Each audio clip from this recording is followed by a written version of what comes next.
Meanwhile, in the west of the continent, Mali has opened investigations into an attempted knife attack on interim leader Colonel Assimi Goïta inside a mosque during al-Adha festivities. Prosecutor Burama Kariba Konate said an inquiry has been opened to shed light on this event. Colonel Goïta says he is doing very well and downplays the significance of the assault. The police have made several arrests at the Grand Mosque where the leader was attending the Eid prayers.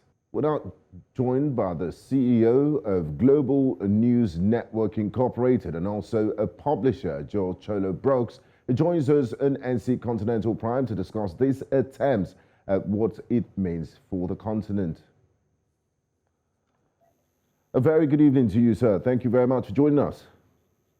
Yeah, how you doing, man? How's everything? How is Nigeria? Very well, thank you. Thanks for joining us this evening. Now, two French nationals were amongst the suspects arrested after the failed attempt on Madagascan President Andry Rajoelina. Do you see this likely to impact Malagasy-French relations?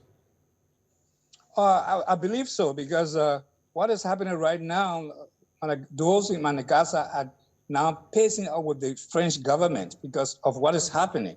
So I think there will be a little bit between the French government and Madagascar, because many are saying the French troop is involved, and others are wondering what is happening. So I think that's one of the issues.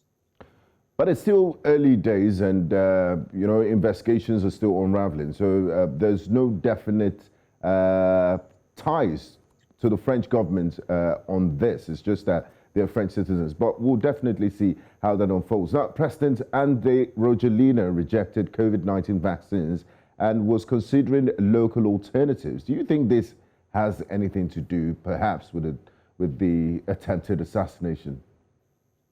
I also want to believe that, because, Madagascar also was involved giving Liberia the herbs. When it came in, there was a mixed feeling because the President George Weah accepted the Madagascar herb.